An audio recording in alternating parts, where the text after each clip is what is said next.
to the Relentless CEO Podcast. Relentless! With Adam Kifer. Follow your path to success alongside icons and industry leaders in martial arts, fitness, and more. Let's go. This is the Relentless CEO Podcast. Hey everybody, and welcome to the Relentless CEO Podcast. I'm Kelly Murray, and I'm taking over.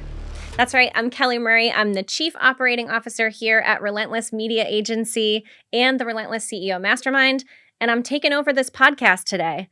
All right, so a little bit about me for those of you who may not know. I am a leadership and confidence coach. I've been working in the martial arts and fitness industry for the past 25, 30 years. In fact, I made my black belt when I was 8 years old. I started martial arts when I was 3. My parents are martial artists, and I spent most of my childhood inside the dojo.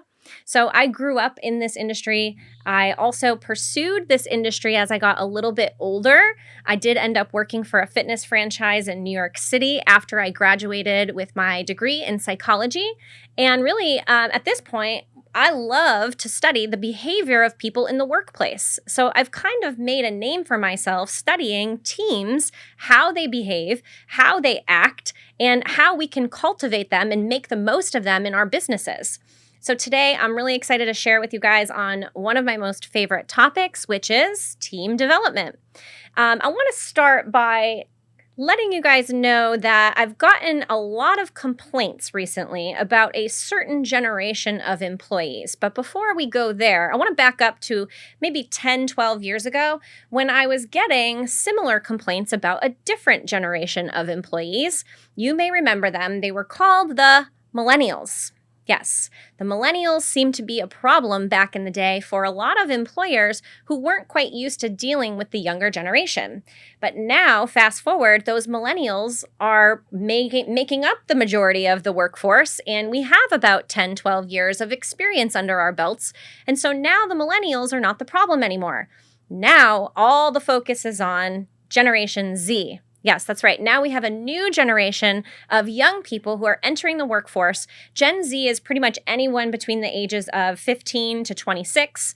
And of course, with a young generation of employees comes a whole new set of, let's say complaints from all of you, the viewers, who are employing this young generation. So I actually have some research in front of me, and it says here that half of all employers, that's right, 50% of all employers struggle with working with Generation Z. So of course, I find that very curious, and I wanted to dig deeper and understand what are these complaints that you guys have, and maybe offer you guys some strategies and suggestions on how you can become a better, more efficient leader to this, albeit young, but very potentially amazing workforce. So let's get started. First complaint that I wrote down here is this generation lacks motivation and they're not engaged in their work. So, what's going on here? Well, first of all, this generation is actually really driven by purpose and mission. In fact, they are very ambitious about their ideals, which means if they're not finding motivation at work, if they're not intrinsically motivated to work hard, a lot of this could be because they're feeling disconnected to the company's mission, to the company's values. So I'm going to go back to the basics here and encourage you to do a couple of things. One, if you're noticing that your generation of employees are lacking motivation, lacking in productivity, do one thing. Sit with them and go through the core values of your company. Now, I know you've heard this from us a million times. This is something that we've been teaching you guys for a while, but it's really important that your team is able to contribute to the building of these core values. So if the core values were set by you and you created them and you decided on them, my suggestion is to allow them the opportunity to evolve with the core values. So maybe they have suggestions on what they can add, what they can edit, what doesn't feel right, what doesn't feel great to them. And this should be a company collaboration. So your values are used by every member on the team to guide and direct behavior. If it's something that's been dictated to them where they feel no connection, they might not respond well to those company values, and it certainly isn't going to drive their behavior. The second piece, the values, is obviously the first step because it teaches us what we expect and how to behave. But the second piece is to clearly establish your mission. Why does your company exist? It must be really clear to this generation why they're doing what they're doing and why they're waking up to do all of these hard things every day. If they don't feel like their personal mission is connected to the company mission, again, you're going to see a decrease in productivity and a lack of engagement. Finally, your vision for the future is really important. So not only having a vision and understanding where you want your company to go, but broadcasting it and communicating it to your team on a regular basis so that they feel like they are a part of that journey with you. You also need to future cast them, which basically means you need to let them know where they fit in to your vivid vision, right? So this is not just what you want to happen in the next couple of years. It's also where they fall in that plan. This is also something that I recommend doing with them. So again, instead of just dictating the mission, dictating the values, dictating the vision, build it together. This is a generation that wants to be collaborative with you. They want to have a voice. They want to feel a part of something. They want to create their own future. So these strategies are going to help with that desire to want to work hard, not just for you, but with you.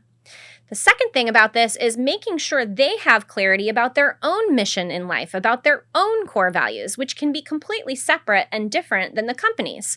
But there should be a way to bring them together. So if I have personal core values that are completely isolated and separate from the company I'm working with, then there's not going to be alignment in my day-to-day operational tasks. So I want to make sure there's a conversation about how my particular purpose and mission fits in to the overarching company's purpose and mission. This is going to help everybody have a very healthy conversation about where you are, how you can move forward together, and where you're going to end up. So that's number one. Number two, short attention span and lack of time management skills. Okay, so I hear this one a lot about Generation Z. And yes, it's true. I mean, this is a generation that grew up with technology. I don't think they've even known a world without the internet. So of course, their world is instant gratification. They've never had to wait for commercials. I have a 6-year-old son, and if there's a commercial on regular TV, it's the end of the world, right? They're used to things being given to them immediately. So we have to have maybe a different expectation about how they're interpreting the world. They are not used to being patient. It's not to say that it isn't something that we should teach and coach and mentor them on, but I think adjusting our expectations and finding some compassion and understanding why they potentially don't have a very big attention span is going to be helpful in working with them. So here are some suggestions. You guys have heard me say this 1,000 times, but time management's best friend is time blocking. That's right. I'm back on time blocking. I don't think I'll ever give it up because it's such a useful tool. Now, here's the thing about time blocking. It really does account for two things that traditional checklists do not, right? Time blocking allows for us to prioritize tasks so we know which task is the most important one to finish first. And it also accounts for the duration of tasks, allowing us to understand how long something should or shouldn't take. Now, I'm going to back up just 1 minute. Before we can give our team a time block, we have to understand how to best use their time. Yes, that's right. You have to understand how they should be using their time. I find a lot of us, we're not sure what the tasks are that our team is even responsible for, let alone how long they should be taking or what we should be doing first and when. So getting an understanding and a clarity about what your team is doing and how they can perform at the most efficient level is really a lot easier when you establish a positional time block. Now, this is going to require some research. It's going to require some strategy. Again, I'm going to go back to rule number 1, which is collaborate. Utilize your team.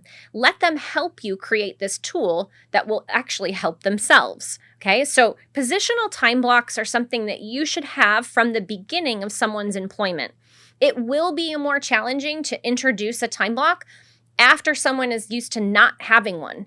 Nobody likes change, especially Generation Z. We're talking about this generation of youth that may not be used to doing things in a different way. They get very comfortable. They don't like to step outside their comfort zone. Again, there's probably good reasons for this. Remember, this is a generation that experienced a global pandemic. So there are a lot of things that they experienced in the prime of their life that we could never relate to because we were not going through our adolescence at the time where the world was completely upside down. So finding some empathy and understanding their point of view is actually going to help you to be able to create tools that will make things easier for everybody. So when you hire someone, having that positional time block available right away will be a lot easier implementation than trying to do it later on. However, if you already have a team and you haven't introduced this yet, start with a group discussion about the benefits of time blocking and then get everybody's feedback and invite them to establish what the guidelines should be moving forward so that, again, they feel a part of the solution, not like it's been given to them or thrown at them. The other thing that's really important when it comes to whether or not your team is working efficiently and being productive is observation. So I think sometimes we remove ourselves from the day-to-day because we feel like we have more important things going on. And a lot of times that's probably true. But don't forget that part of your job is to help them develop their skills and to do things in a more optimized, efficient way. Someone needs to be paying attention to their work. This is not about intimidating them. This is not about making them feel uncomfortable, but it is about providing this authority and this mentorship that gives everybody an opportunity to elevate themselves. I use the example of an Olympic coach. If someone's performing their ice skating routine and the coach never, ever watches, how is that Olympic performer ever going to get better? How are they going to know what to improve on, what changes to make? You guys can understand this. The same analogy could be used for on the mat. When your students are performing their katas or when they're sparring in front of you, that's the only way that you know what kind of feedback to give them.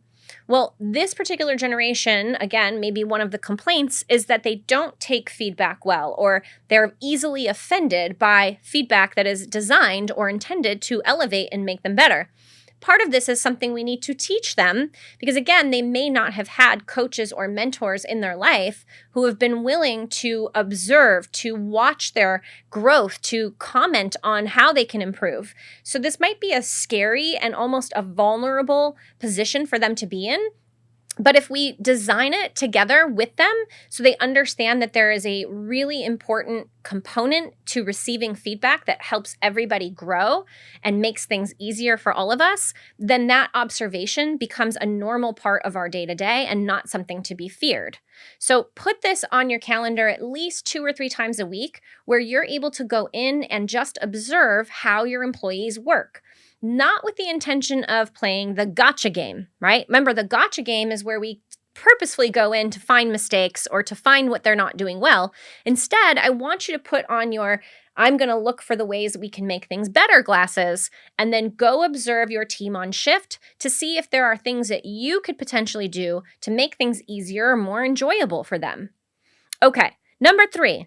Poor communication skills. This generation doesn't know how to have conversations. Maybe they're not great at one-to-one conversations. Maybe they're not great at talking with parents. Maybe they struggle speaking in front of a large group. The list goes on. Communication is a very wide, vast topic. So let's talk about maybe perhaps why this generation is not great at communication. Again, going back to understanding it from their perspective, trying to put ourselves in their shoes. Maybe this generation is not great at communication because, in general, our communication strategies have changed the past 10 years. We communicate a large majority of the time on a little device or on a bigger device or on a medium-sized device. So a lot of our interactions have become less personal. And this is, again, just how this generation has grown up. This is all they've known. They are much more comfortable texting. They are much more comfortable sending a direct message on Facebook, or at this point, I think Facebook might even be irrelevant for them. They are more comfortable sending a TikTok to each other than they are having a conversation. And that is something that may, for the better or worse, may be one of their weaknesses. But if we understand where that behavior comes from, then we're able to do something positive to help curb it in the future. So I'm going to suggest that you spend a lot of time during your team trainings on communication skills. A lot of this is just giving them a space to practice communicating in ways that they're not traditionally used to. So I use this sort of mentality of asking thoughtful questions to help with a couple of different things. One, obviously, asking thoughtful questions does require some critical thinking. So it allows them to develop a better, more heightened sense of self-awareness. This is building emotional intelligence. This is allowing them to think about how they feel and then share it and communicate it back. This also allows for people to practice speaking. There is a gap between knowing something in your mind and being able to communicate it with your words. And a lot of times they know what they want to say, but they just have trouble getting it out of their mouths because they're not well practiced. It's no different than knowing how to do a push-up in your brain and seeing yourself do it in your mind, but then going on the mat and realizing you just don't have the upper body strength, or your core is not engaged, or whatever it is, you just haven't done enough reps. The same is true for communicating. We need to teach them the skills and the tools to be better communicators, but then we need to give them the space to practice these tools. And we also need to be comfortable enough to offer feedback while we're practicing. A lot of times, the reason that your young team members are afraid to speak up, or maybe they're not very willing to have conversations, is because they don't feel it's a safe space for them. So let's talk about what a safe space means and how you can potentially improve the chances of your team communicating better by providing a safe space. This is referring to what your reaction is after someone shares their true, authentic feelings with you. So if you're the type of person that is easily offended, weren't we just complaining about that with this generation? But yes, sometimes as a boss or an employer or a manager, we have an idea of how things should work and how things should go based on our own experience. And so when we hear someone challenge that, or when we hear someone who maybe says something we don't agree with, it can be very easy for us to react emotionally to those comments, as opposed to allowing that person the safe space to express themselves and say how they feel without fear of judgment.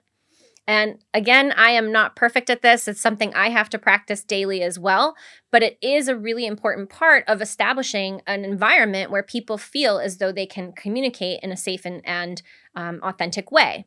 So you can practice different communication drills in your team trainings, and I'm happy to help out with that. You just send me a message and I'll shoot you some ideas. But just remember that the way you respond and react in these moments, not just during your team trainings, but also in real life when they're on the shift, is what makes or breaks their ability to be consistent with their communication in the future. So some of the things that you can practice is being unemotional as the receiver of communication, especially when it comes to business material, data points, KPIs, facts, or even really their opinions about things. That seems to be the trigger for most of us, is when an employee gives us their opinion, or again, when it's not ours, or they disagree, or they have an idea, or they want to make a suggestion. All of that, we want to practice being unemotional in our response. Take it in as pure data. This is just information. No need to have any kind of emotional connection to it. However, don't forget that when someone is sharing something vulnerable with you, maybe something that is upsetting them or bothering them, when I say don't react unemotionally, it doesn't mean that I don't want you to show empathy or compassion. So just know that if someone is expressing something that is difficult for them, it is appropriate to show compassion or show empathy in those moments. But otherwise, when it comes to business, there is no emotion in our response. It is strictly taken in as information that will help us move towards our mission later on. Okay. Moving on, next complaint that I get about Gen Z. You guys are probably going to like this one the most. There is an excessive sense of entitlement in this generation. Okay, so let's address this one. First of all, I think it's a little unfair only because this generation is ambitious. They want more for themselves. And they've also probably been raised in an environment and with a childhood that offered them more than maybe yours did for you. So this generation is entitled because they were given more. However, I know as a parent, one of my main goals, the reason I work so hard, is so that I can give my boys a better life than I had. and I had a pretty good life. So as parents, we're always trying to raise the bar for our children. We never want them to struggle. We never want them to suffer. We never want them to have limited choices. And we want to balance that with things like work ethic and integrity and showing up and doing your best. It is a hard line to balance. And so we want to have some, again, empathy towards the fact that a lot of this younger generation was set up a little bit differently than we were when we were that age. So they have a foundation where they already expect perhaps nice things, perhaps an abundance of materialistic things, maybe an abundance of money. Maybe they just had more choices than us. So they're starting at a different playing field than we are. So just keep that in mind. And also look at that sense of entitlement as less of a weakness and more of an opportunity. It's great that people want more from themselves. It's awesome that they want to make more money. It's great that they want to push themselves to the next level. We just have to temper that with the entitlement part, which is teaching them how the real world works, and also giving them skills and strategies to help them get to where they want to go in the most productive way. So I know as a coach and a mentor, that has to be a part of the integration and training. We can't just complain that people are entitled. We have to do our part. So, Kelly, what is that?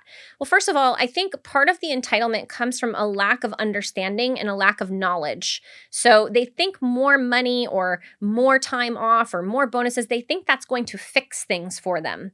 So part of this is really being able to establish a relationship where you're able to mentor them in different components and facets of their life. For instance, financial advising. That's a huge one. A lot of young people that I work with or that I hear from complain that they don't make enough money. And that could potentially be true. We're going to get to that in a minute. But also, they probably don't manage their money very well. So they spend money on things that are potentially out of their budget, or they are wasteful, or they don't save, or they don't know how to budget. And of course, these are all fairly common things for young people, 15 to 26. Most of us are not thinking about our retirement and our IRA and putting things away for the future. But a better financial education, more help and guidance to teach them perhaps ways that they can utilize their finances better might make them feel safer, and it might make them feel more secure in what they're earning now. That might help shift the sense of entitlement, because I think it's partly just insecurity and an excuse because they're scared. Okay. The other half of that is because it is expensive in 2023. Things cost a lot of money nowadays. So the cost of living is higher. And just like you, when you were young and you were struggling to make ends meet, they're experiencing the very real reality of trying to make a living. Gas is super expensive. Food just keeps getting more expensive. Rents are getting more expensive. Cars, interest rates are crazy. And so they're battling these very real circumstances, and they are unaware of how to beat the odds by using their talents and their potential in a more productive way than simply just expecting it. So again, it all comes back to our teaching, our coaching. Book club is a really good way to help increase the knowledge and education of your team in different areas. Why book club? Well, we're not going to be masters of everything. In fact, I'm not going to be the best person to teach about financial education. I'm also not going to be the best person to teach about maybe marriage and relationships and how to have a healthy one, right? We all have our areas of expertise, but utilizing other experts to get their perspective and their insights to help coach your team is a really great way to kind of kill two birds with one stone. Plus, it does create a sense of collaboration and team bonding when we're reviewing these books together.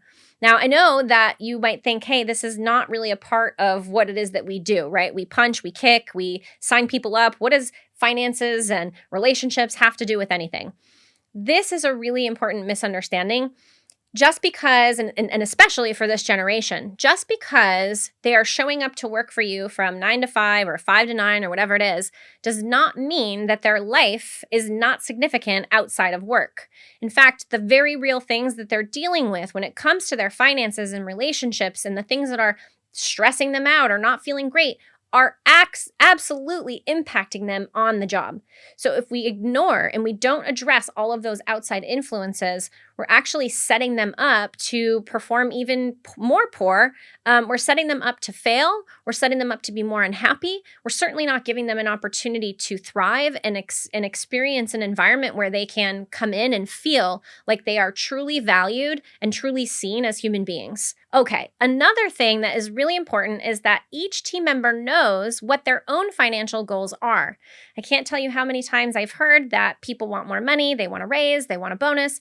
But when I ask everybody how much money they need to make in order to make their life work, rarely can any of them tell me. So they haven't truly thought about what that magic number is, which tells me it's really not about the money. Again, it's about their impression of how that money is going to help fix all of their problems, which is why coaching and all of those other areas becomes so important. Okay, I want to wrap things up here by going through some of the most important strategies that you can implement right away to help this generation not only become more engaged, more effective, more productive, but also to be happy and want to work with you for years and years to come. So, as a little review, number one, collaboration. This generation wants to be heard. They want to use their voice. And in fact, one of their biggest strengths is that they're innovative, they're creative. This is a generation that is coming up with ideas that are changing the world at a rapid pace. Utilize them, allow them to be heard. Put your ego down and give them an opportunity to shine. I think the more we're able to turn team trainings from this is what we should be doing to, hey, what do you guys think we should be doing? The better opportunity we have to get engaged employees, to get collaborative team members who are really excited about your mission and your vision. Your team training should always include some sort of interactive component. Okay, so you can set up collaboration in a variety of ways. One, obviously there's role playing, so that is somewhat collaborative, but also healthy discussions, asking questions. What is that? How do you feel about this? What does that make you feel when you hear this? Or what ideas do you guys have? Or here's a solution A and here's a solution B. Which one do you guys think will work best? Or can we play devil's advocate on this idea? Tell me all the reasons it won't work. You don't have to listen to everything your team says, but giving them the space to share helps foster communication skills. It helps create a more authentic collaborative environment, and it gives everybody a feeling that they belong and that this is something they're building with you, not for you. Number two is empathy. So if you asked the Generation Z workforce what one of the most important qualities in a leader is, this is their number one pick. They want someone who can understand how that person is feeling. And that's because there are a lot of difficulties at this stage of life. I don't know if you can remember being 15, 18, 21, 25. Those are not easy years, and there are a lot of different emotions. There's a lot of hormones. There's a lot of life circumstances. Growing up is difficult as it is. So finding an employer and a leader who can be empathetic towards the circumstances of our teams is going to go a really long way. It also helps create solutions versus just complaining. It's easy for us as bosses, as employers, as managers to complain about the shortcomings of our team, but empathy gives us a different perspective, and it gives us the opportunity to find a different way of handling the situation or coming up with a new idea. So, always start with empathy. If someone expresses a complaint or is frustrated or is having a bad day, whatever the case may be, the first step should always be empathy. So some examples of this can be, you are totally valid for feeling the way you do, or I understand that that can be a very real feeling for you. Again, this is not about agreeing. Empathy is not, yes, you're right, I agree with you. It's more about putting ourselves in their shoes so that they feel like we understand, and also offering validation. That's really important. Most of the time, people just want to feel heard and they want to know that what they're feeling is okay. It's normal. So as hard as it may be for some of you to practice this, always start with empathy. Okay, try not to get defensive. Try not to react emotionally. Take a breath and start with, I understand that that must feel really bad for you, or you're totally valid in feeling the way you do. Okay? All right, number three, let's focus on both physical and mental health in the workplace. This is important to this generation. You are also complaining that they have more complaints when it comes to their mental health. Part of this, again, is because of this spotlight on all of these mental health issues over the last 4 or 5 years. Due to COVID, we've seen a high rise of suicide rates, mass shootings. There is just a lot going on in the world that is creating a more difficult environment for young people to grow up in. It's a bit scary at times. So have some patience. Again, what they need is empathy and understanding and compassion and an opportunity to deal with these complex emotions in a safe way.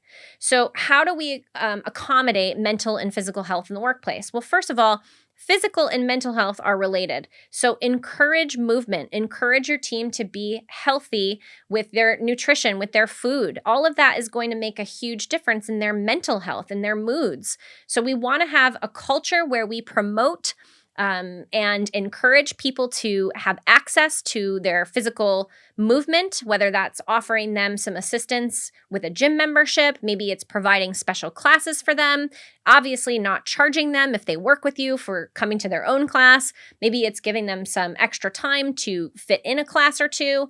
I think physical health has to come first because there's such a direct relationship with movement and how we feel. Again, it increases endorphins. It helps with oxytocin, with dopamine, all of the feel-good chemicals that help with mental health. And then on the other side, the mental health side, I think it's about being open to authentic, honest conversations and how people are feeling and providing that safe space that we talked about before, and also encouraging people to do different healthy things that will help with their mental health. Journaling, meditation, offering them an opportunity to see someone if that's going to be helpful for them. Getting engaged in their life and giving them the opportunity to find ways to cope, okay? But I think it needs to be a part of the conversation in order for you to continue working with this generation and seeing the most effective, productive form of this workforce. The next one is the mentoring and the coaching side. I mentioned this before, but really getting engaged in not just what's happening on the clock, but also what's happening outside of the business and what's going on in their life. And of course, you don't have to meddle. You don't have to be nosy. It's just an opportunity to provide mentorship if they want it. So a lot of times people will say, well, I'll try to have one-on-ones with my team, and they don't open up. They're not very honest. They're kind of, and that's partly the age. Again, if you're chatting with an 18-year-old, they may not have a big interest in sharing with you some of the things they're going through. And part of that is just, again, because of the age. But at the same time, the more repeated attempts that you make, the more likely it is that when they do want to talk to someone, it will be you that they go to, okay? And also remember how important that safe space is so that when people are sharing, they're not feeling like that was a mistake, okay? And then finally, I want to talk about autonomy. And this is a hard one because there's this constant balance between autonomy and being a team player, right? This generation and also just this age group, whether it's millennials, Gen Z, or whoever the next generation is always going to struggle with being compliant because it is by nature kind of against their stage of development. They are in this rebellious phase. They want to challenge the man. They want to be an independent person. They don't want to follow directions. They don't want to be sheep. They really want to have a mind of their own. Their desire is to be autonomous and independent. So we are kind of battling this nature, this normal, natural part of them with playing on a team. But I think it's all about how we communicate this and how we coach it. It's not about being compliant because we said so. It's not about creating an army just so that people do what we say. It's about being on a team. It's about knowing that when we make a decision collaboratively, everybody is going to show up behind that decision. So providing autonomy is an opportunity for people to do work in their own way. And you can offer this in baby steps, in little small bites. You don't have to give someone full autonomy in order for them to feel as though they are contributing independently. Give them choices. So instead of just saying, do it this way, offer them a choice. You could do it this way, or you can do it this way. Or find little projects that really don't matter enough for you to dictate the way it's being done, right? So you're going to have your standards, you're going to have your deal breakers, your exceptions. These things must be done this way. We've tested it, we've tried it, we know that it works. We're not going to mess with the system. But what are all those other things that we could potentially offer for the team to take on as their own, where we can give up control and allow them to create and feel as though they are contributing independently? So I would look for those things and then give up any projects that really just don't matter. Give them that creative control. Okay, so I hope that this was insightful. I hope that you guys were able to take away some actionable items on how to work with this generation. Remember, it's not a plot against you. Gen Z is a very talented, bright, innovative group of people who are excited about their mission, about their future, and it's up to us to not just cultivate them and grow them into the potential employees that they can be, but also for us to have compassion and empathy and to understand where it is that they're coming from so that we can be the very best, most productive, most efficient leaders for them. All right, guys, this was the Kelly Murray Takeover. So excited to spend this time with you. If you guys have any questions, please feel free to reach out. Otherwise, I want to wish you and your family a very Merry Christmas and Happy Holidays, and we'll see you next time. We're unstoppable, to the top, we about to go. That CEO, I need to know the impact, we about to grow. Competition comical, straight A1, we on the road. Money focus for the goal, tell them what they need to know. We unstoppable.